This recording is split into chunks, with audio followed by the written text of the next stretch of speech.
Goethe no visitó la Catedral de Monreale. Lo leí sin darle importancia, pero hoy, después de haber estado en ese lugar, me resulta incomprensible. ¿Será eso lo que no me deja dormir? El otro pasajero con que comparto camarote sí duerme o finge hacerlo.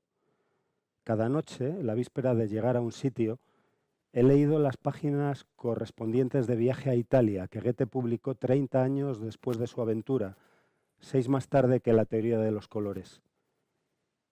Quizás si visitase la catedral y luego lo ocultó, no lo creo.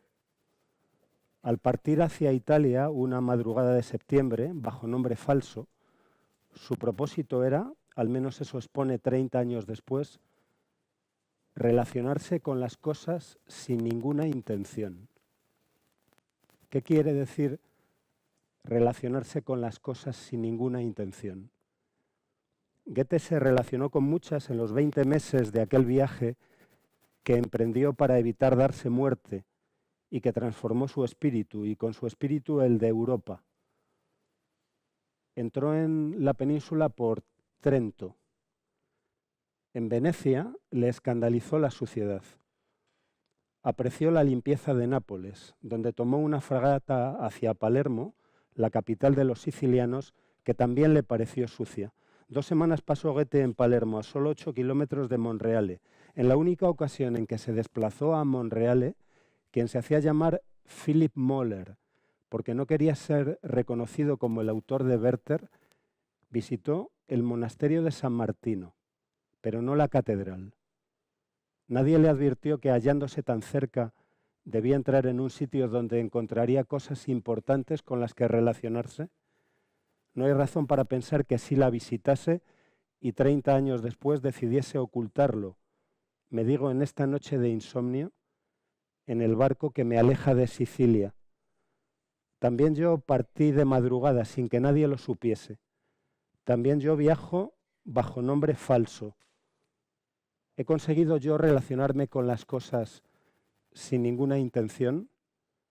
¿Conseguiría dormir si supiese qué me quita el sueño? ¿Y vosotros?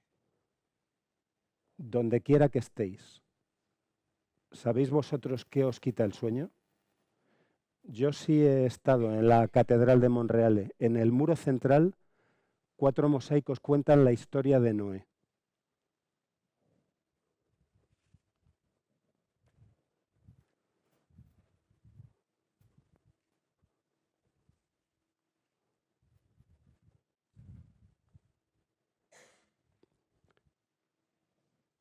No son buenas fotos. No soy buen fotógrafo y no disparé con el cuidado que hubiera puesto de saber que una noche iba a mostrarlas en un teatro. No fui a Sicilia a tomar fotos.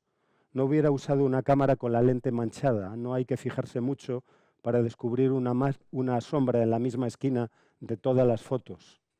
Ni siquiera las tomé desde buenas posiciones de disparo, ya que se estaba celebrando una boda y habían restringido el acceso a la mitad trasera del templo, el cual es del estilo que llaman árabe normando, del que yo no sabía una palabra antes de mi viaje. Por fuera me había hecho pensar en una fortaleza, pero son los mosaicos de su interior lo que Goethe no hubiera olvidado jamás. El pantocrátor del ábside. La tentación del desierto. A causa de la boda tuve que fotografiar a Jesús y a su tentador desde muy lejos y en una posición incómoda. Todos los mosaicos son bellos, pero los que esta noche vuelven una y otra vez a mi memoria son esos 4 sucesivos como viñetas de un cómic. La construcción del arca. La entrada de los animales. El diluvio. La salida de los animales al mundo del que las aguas se han retirado. Pienso en ese barco mientras viajo en el vientre de este, en la noche, donde he visto otro barco en que entraban y salían animales.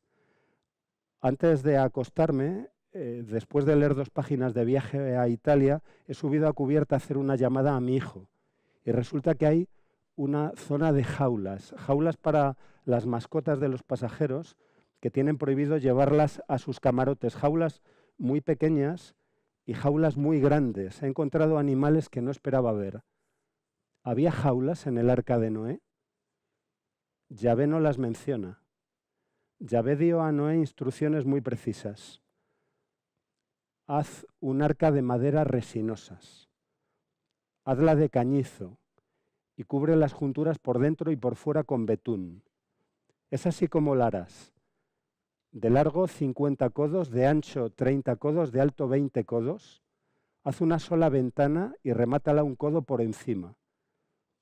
Pon la puerta en un costado y haz un primer piso, un segundo y un tercero. Ni una palabra sobre jaulas. ¿Dónde he visto otro barco en que otros animales entrando y saliendo de un barco? Al acabar la boda, la gente aplaudió a los novios. Primero los invitados, luego los turistas. Yo también aplaudí. Todos deseábamos su felicidad. Esos aullidos vienen de cubierta o de mi insomnio. ¿Los oís vosotros en vuestro insomnio, esos aullidos? Ya recuerdo, fue en la villa romana de Casale. También allí vi animales entrando y saliendo de un barco. Si Goethe hubiera llegado a Casale, solo habría visto un montón de barro.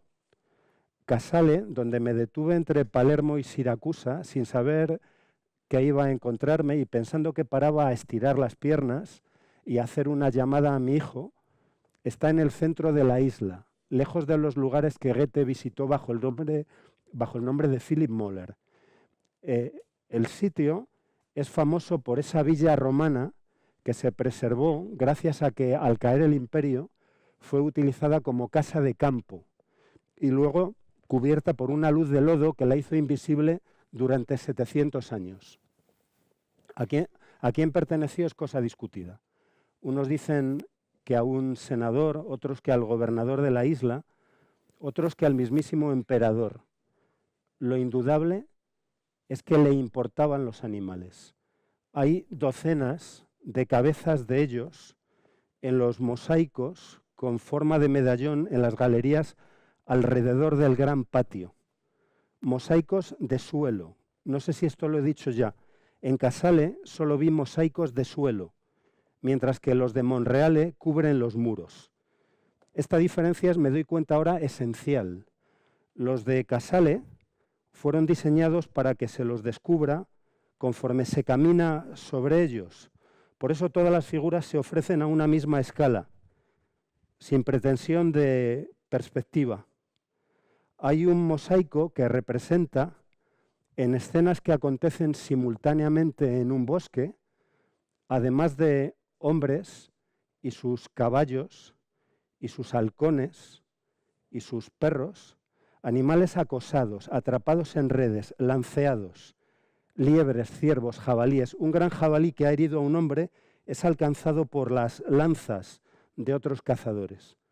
A este mosaico se le llama la pequeña cacería, para distinguirlo de otro que cubre un suelo de unos 5 metros de ancho y 60 de largo.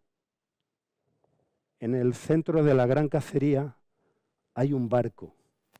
Pienso en ese tercer barco o cuarto, si sumo el que transportó a Goethe mientras viajo por las aguas que los romanos llamaron Mare Nostrum.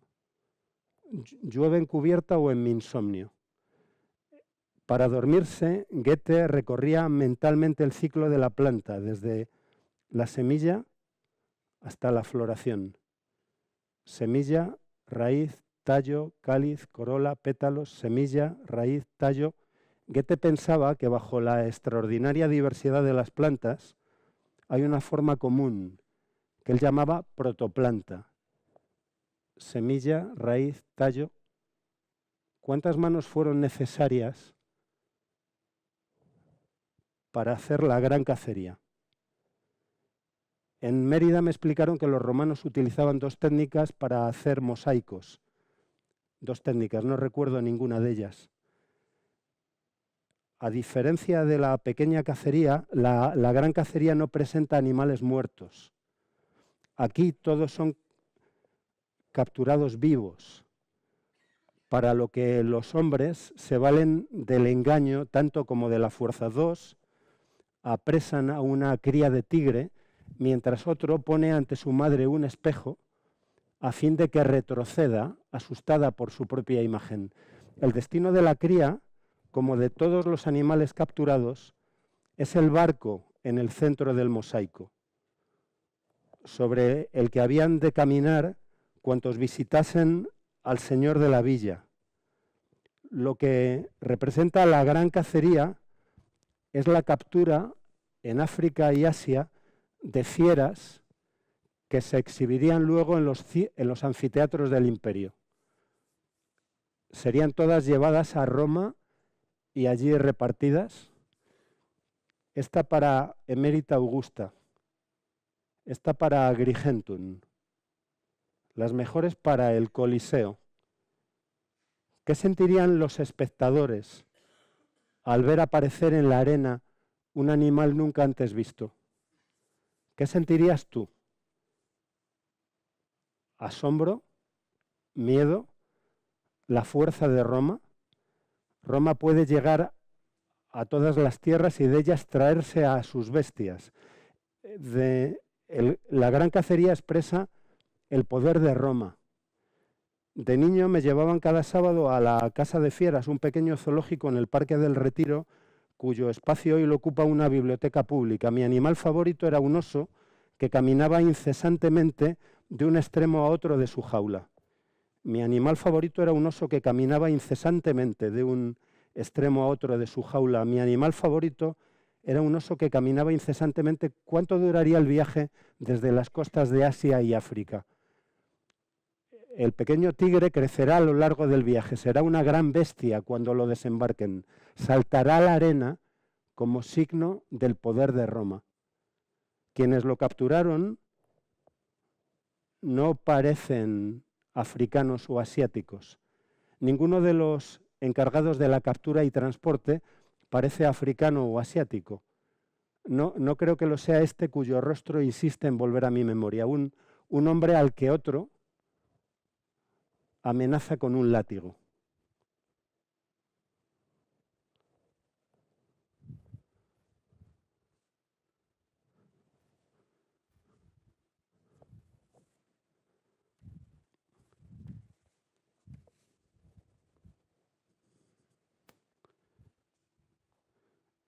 En realidad, no sé si es látigo, vara o palo lo que tiene en su mano el que va a golpear. Su postura me hizo pensar en el duelo a garrotazos, pero en la pintura de Goya ambos están armados. Un cartel en italiano y en inglés explica que la escena presenta una interrupción del proceso al haber desobedecido un esclavo una orden. Una interrupción. Me pregunto en qué se basó quien escribió el cartel para deducir que el golpeado es un esclavo. Una interrupción. Salvo esta escena, todo en el mosaico funciona como una máquina. Al que va a golpear, el autor no le dio rostro de malvado, no parece gozar con el sufrimiento del otro, solo cumplir con su deber. Quizás sea un funcionario que tiene que acabar a tiempo su misión, más importante que su propia vida. Quizá ambos, el que prepara el golpe y el que espera a recibirlo sin bajar la cabeza, sean especialistas en esta forma de caza que excluye la muerte, que evita la sangre. Es más difícil que matarlos, capturarlos vivos y conducirlos hasta Roma dejando intactas su fuerza y su belleza. El autor, antes que al servicio de la villa y su señor, puso su arte al servicio de una idea de Roma, de la fuerza y de la belleza de Roma. La escena del látigo se le ocurrió a él o fue parte del encargo. ¿Podía haber dado un rostro menos amable al hombre que golpea? Llueve sobre el mar. La lluvia trajo el barro, la lluvia apartó el barro de siglos que cubría los dos rostros. ¿Cuál fue el primer pensamiento de quienes descubrieron la escena del látigo? ¿Cuál fue tu primer pensamiento al descubrir la escena del látigo? ¿Pensaste que el golpeado es un esclavo? Ya sé que probablemente se trate de un personaje imaginario y resulta absurdo preguntarse si nació esclavo. Yo me pregunto si quien imaginó al personaje imaginó que había nacido esclavo. ¿Era esclavo él mismo, el autor del mosaico? ¿Había nacido esclavo o había conocido la libertad? Quizá había sido libre hasta la derrota de su pueblo, que lo convirtió en botín de guerra. Quizá había sido educado, sabía griego, había leído a Platón, o quizá nunca había sido dueño de nada, ni siquiera de sus manos. Si el hombre que va a ser golpeado, cuyo rostro, pienso ahora, puede ser el rostro del autor del mosaico, si el hombre que va a ser golpeado nunca ha sido dueño de nada, ni siquiera de sus manos, ¿por qué mira así al que va a golpearlo? ¿Por qué no baja la cabeza? ¿En el barco había jaulas para los esclavos indóciles? ¿Comerá el esclavo con el hombre del látigo o con los animales? ¿Había jaulas en el arca de Noé? ¿Cómo sería el sonido del arca? El sonido de miles de animales minúsculos y enormes, miles de animales indóciles e insomnes alrededor de Noé.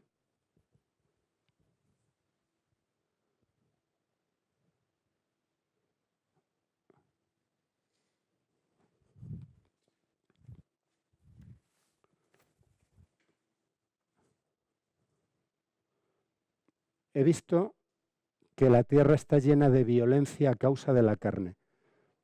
Me arrepiento de mi creación, pero he encontrado en ti un hombre justo y quiero hacer contigo una alianza. Yahvé, que nunca duerme, solo a Noé reveló su plan y qué parte del trabajo se había reservado. Entrarás con tu mujer y tus hijos y las mujeres de tus hijos y una pareja macho y hembra de cada especie de ganado, de cada especie de ave, de cada especie de serpiente. Yo traeré las aguas sobre la tierra, excepto tú y los que contigo salves, cuanto tiene hálito de vida perecerá. Por la ventana del camarote veo el mar como pudo verlo Noé durante 40 noches. Nunca deseó tirarse al agua. La víspera de embarcar hacia Sicilia, en las ruinas de Paestum, fotografié a un hombre desnudo que se lanza de cabeza al agua. Un hombre entre la tierra y el mar, en el aire. Una imagen bella y extraña como el lugar en que fue encontrada, la cara interna de la cubierta del enterramiento griego que llaman la tumba del nadador.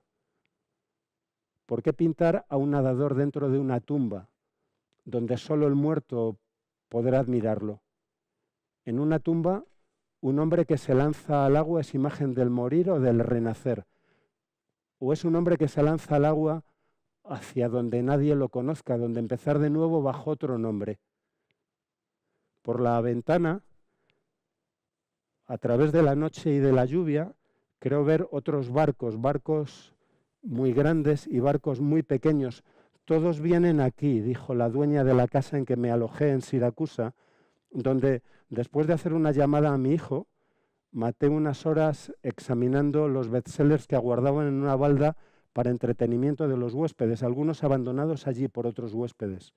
Entre novelas de crimen me esperaba un ejemplar ilustrado de la Divina Comedia, cuyo primer dibujo me hizo recordar que el poema empieza por el encuentro del poeta con 3 animales, un león, una pantera y una loba, representaciones de la soberbia, la lujuria y la avaricia. Todos vienen aquí, dijo, sacándome de la lectura la dueña de la casa.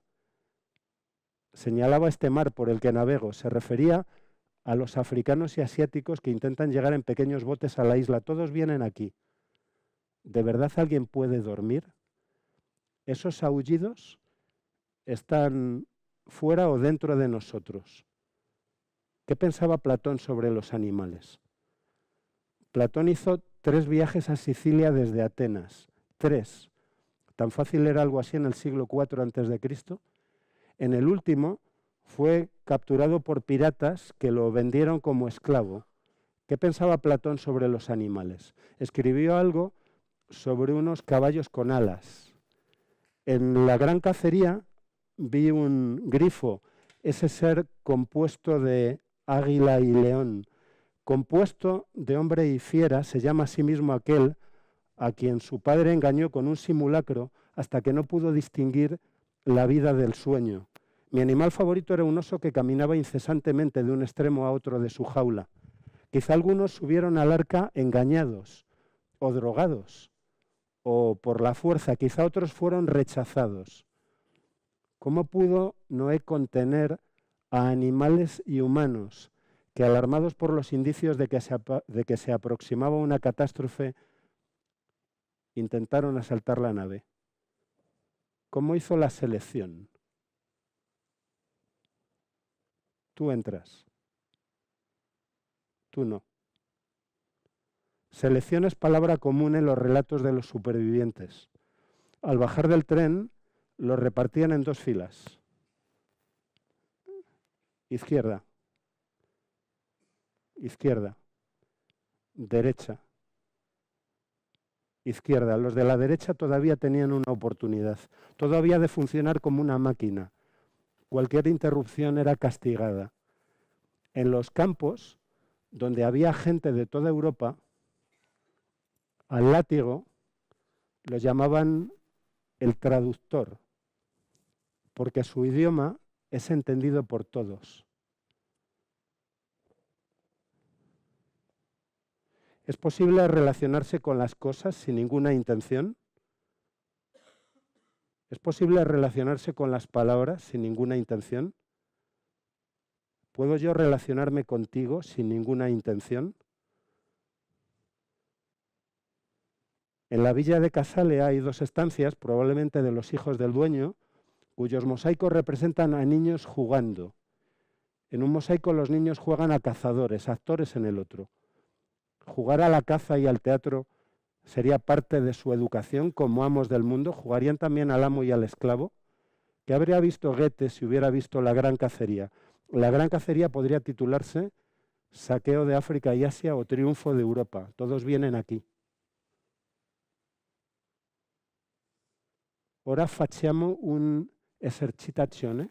Es la voz del capitán amplificada por los megáfonos. No estoy seguro de entender lo que dice. ¿Hemos llegado a Nápoles? Ora facciamo un'esercitazione. Vamos a proceder a un simulacro. En italiano y en inglés explica que conforme a las ordenanzas, todos estamos obligados a participar, por lo que más vale que lo hagamos con buen ánimo.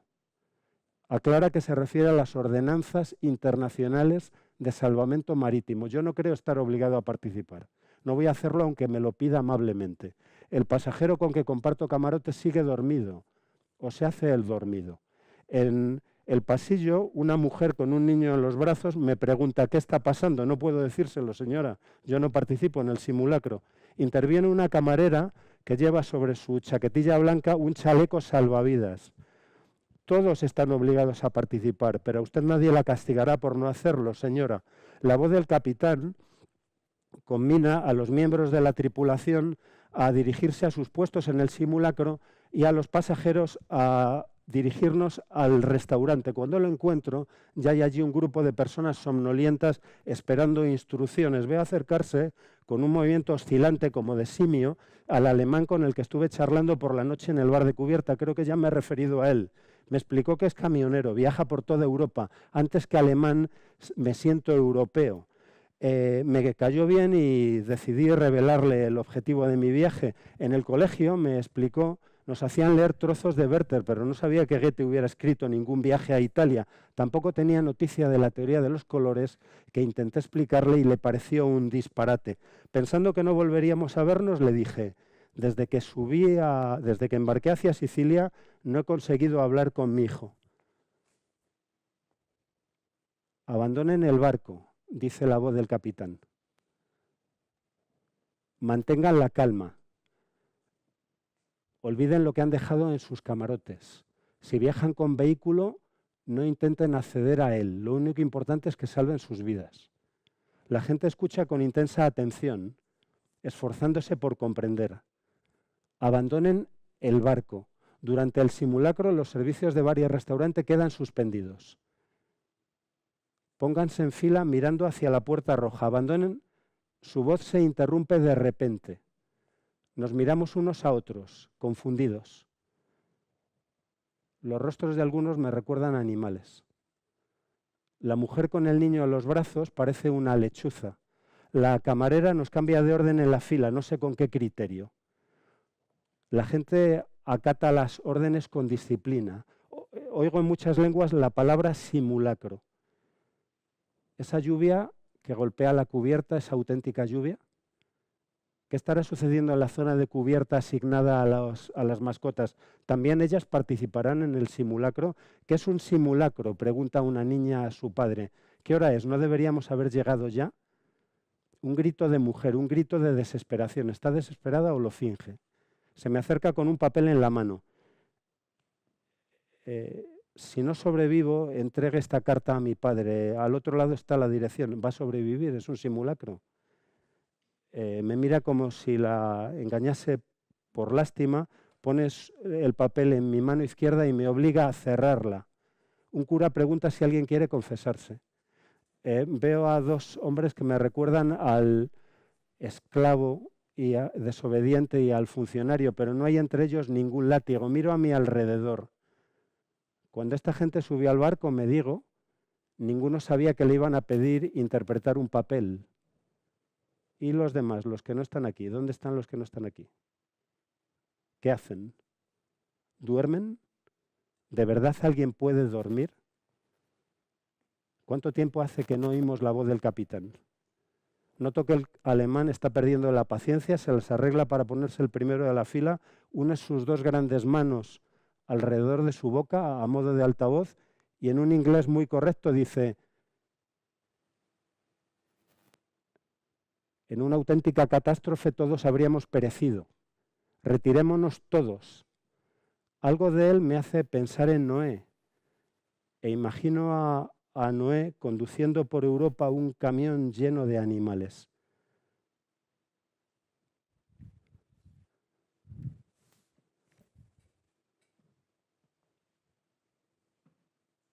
Entra en el arca y todos estos contigo. Y está escrito que Yahvé los vio, tras haberlos visto entrar, cerró la puerta y está escrito que se rompieron todas las fuentes del gran abismo y descargaron las fuentes del cielo lluvia durante 40 días y 40 noches. Está escrito, pero ¿hubo de verdad un diluvio? ¿Qué evidencia hay, aparte del testimonio de Noé, que tenía fama de borrachín? Cuando Yahvé abrió la puerta 40 días y 40 noches después, ¿qué vio Noé ahí fuera? ¿Qué había sucedido realmente ahí fuera? ¿Y si el diluvio solo fue un simulacro? Retirémonos todos, implora el alemán. Parece necesitar compañía para realizar su deseo de largarse. Yo también tengo tentación de abandonar, pero es más fuerte mi curiosidad por saber cómo acabará todo. ¿Y si durante el simulacro tuviese lugar una auténtica catástrofe? La puerta roja se abre y entran un oso y un tigre.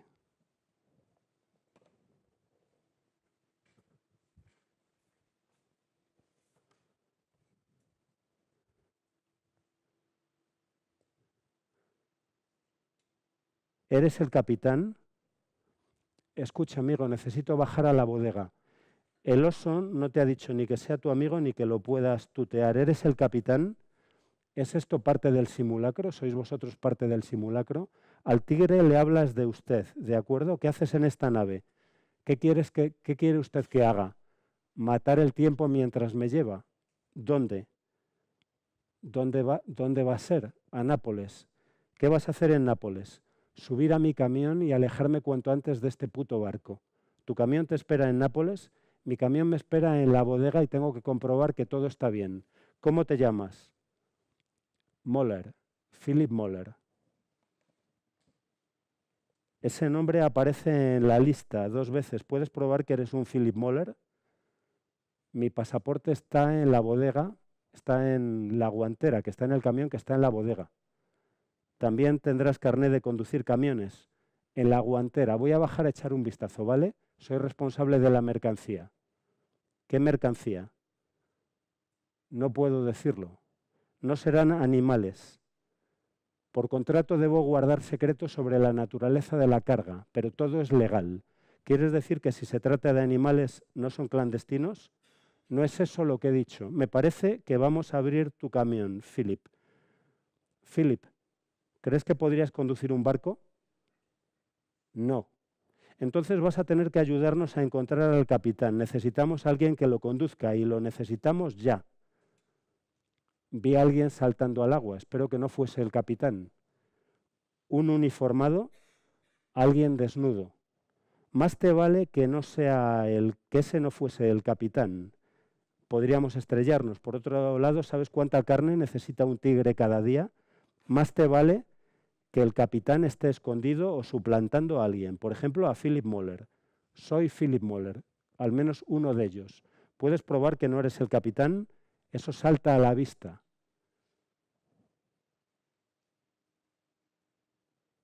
Vamos a abrir tu camión, Philip, si es que tienes un camión, si es que te llamas Philip.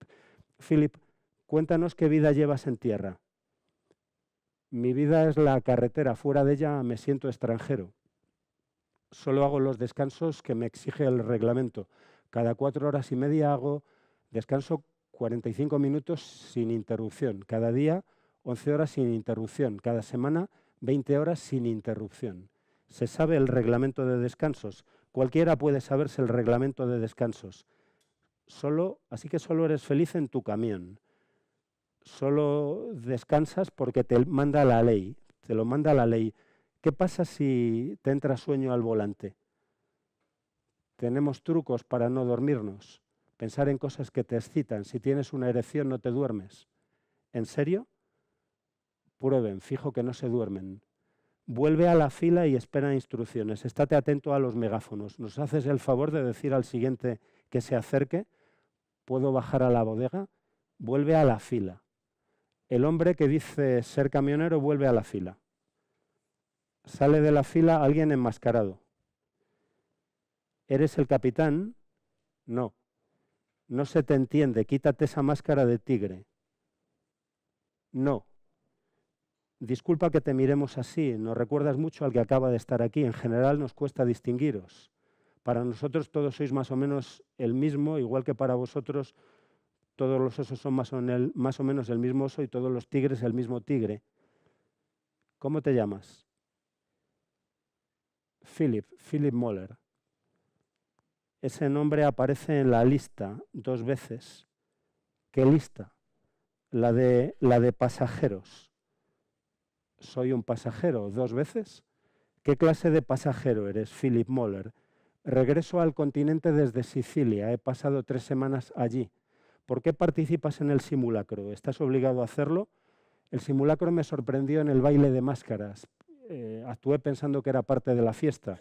Ahora comprendo que va en serio y colaboro con mucho gusto.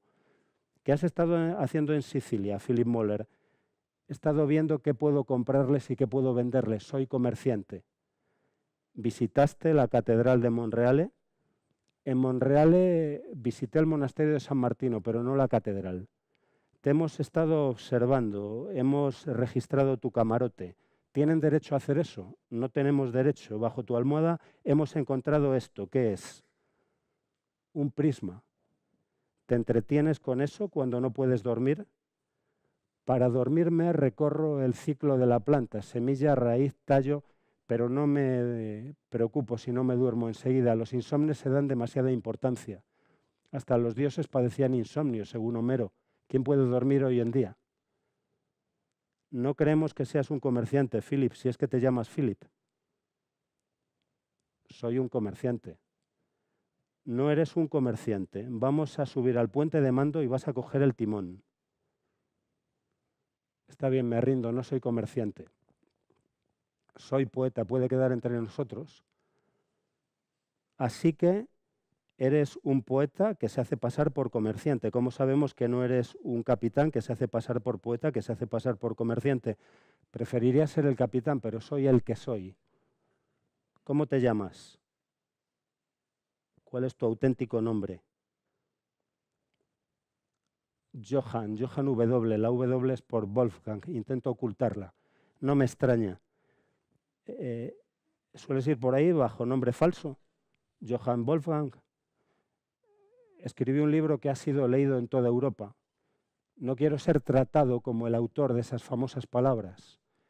No quiero ser Johann W. Goethe.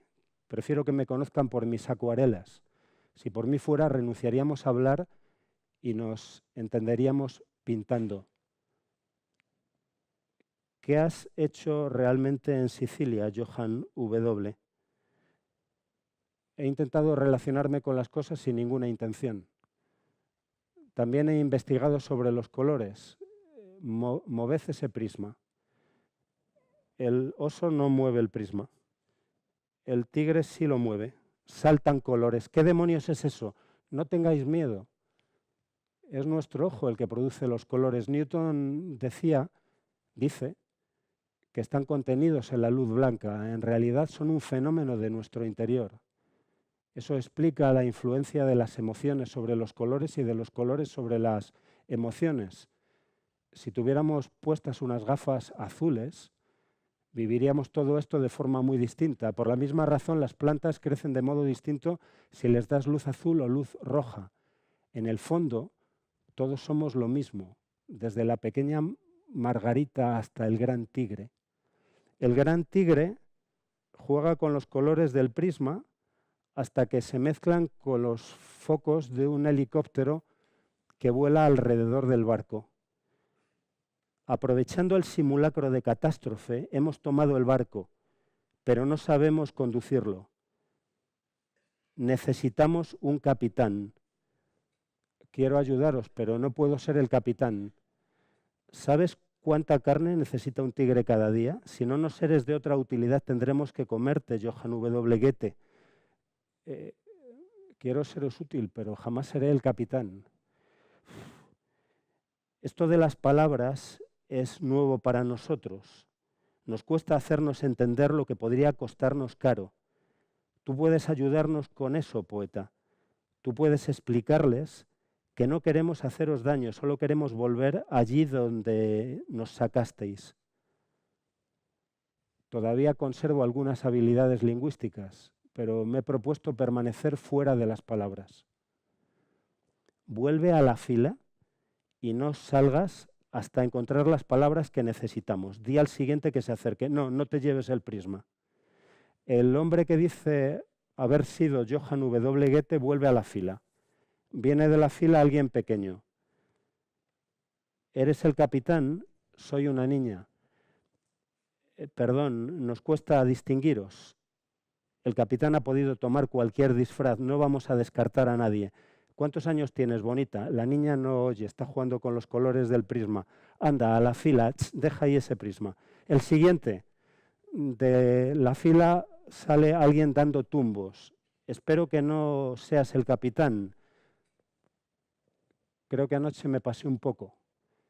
No se quedó una catástrofe. ¿Por qué habéis cerrado el bar? Anda, a la fila. El siguiente. De la fila viene muy animada una con chaquetilla blanca y chaleco salvavidas. Sirvo en el restaurante y en el bar de cubierta por turnos.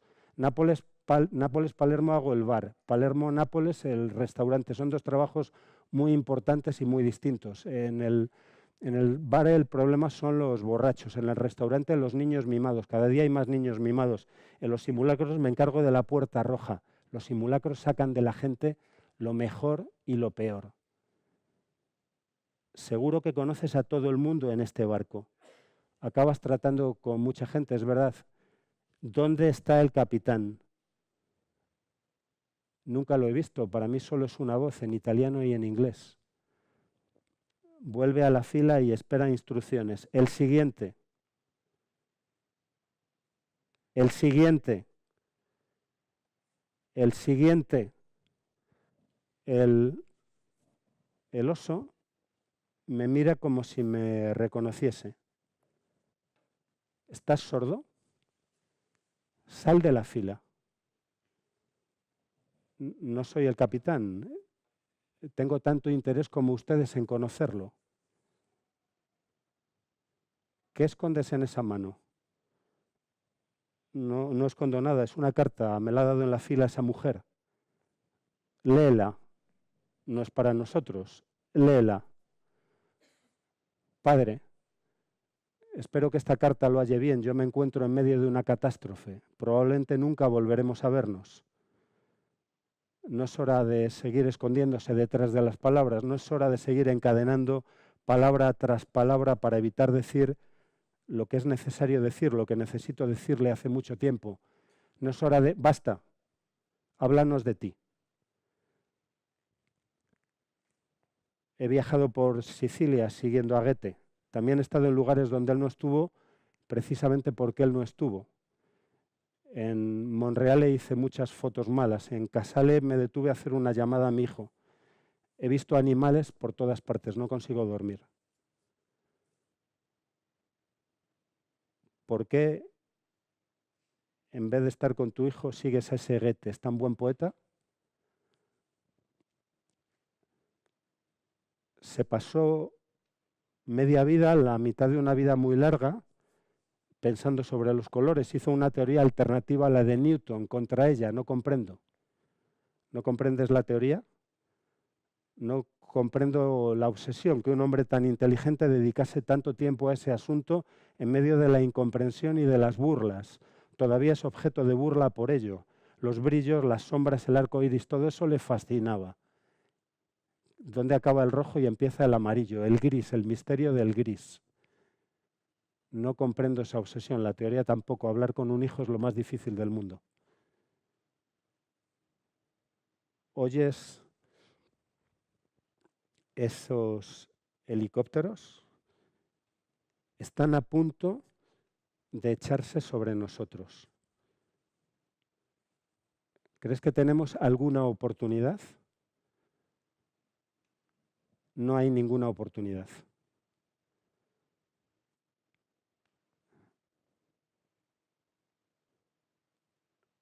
No tenemos ninguna oportunidad. Aprovechémosla. El siguiente. Salen de la fila el esclavo y el funcionario. El tigre se dirige al esclavo. Esperaba que hubiese sido tú el que saltó al agua.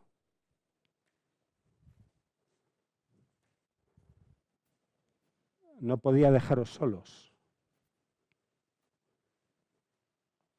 Todavía estás a tiempo de saltar. Si ninguno de nosotros se salva, serán ellos quienes cuenten lo que ha pasado.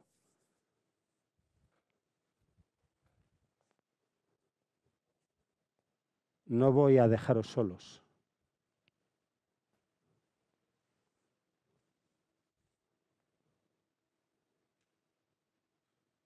El tigre se dirige al funcionario.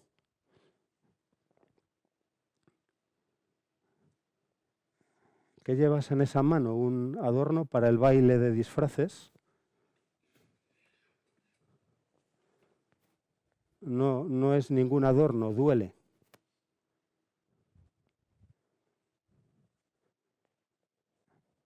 ¿Qué utilidad le das?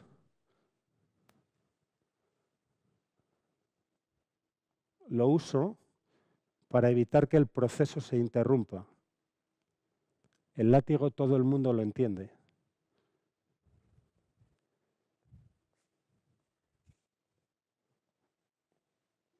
Me suenan tu voz y tu látigo. ¿Nos conocemos?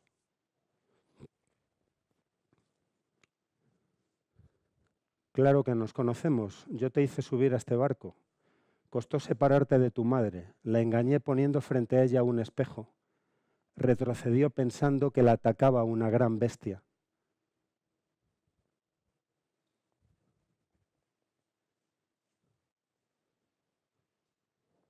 El tigre mata al funcionario.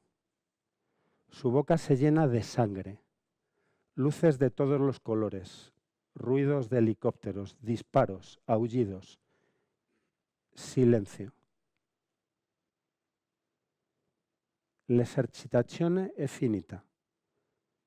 El simulacro ha acabado. Los servicios de bar y restaurante han de ser restablecidos inmediatamente. Ruego a los miembros de la tripulación que vuelvan a sus puestos y a los pasajeros que se retiren en orden. Si suben a cubierta, verán el mar en calma. Confíen en la palabra de su capitán. La voz del capitán o de alguien que finge ser el capitán me acompaña a lo largo del pasillo, excusándose por las molestias causadas. Aclara que no ha obrado por propia iniciativa, sino obedeciendo a las ordenanzas internacionales de salvamento marítimo.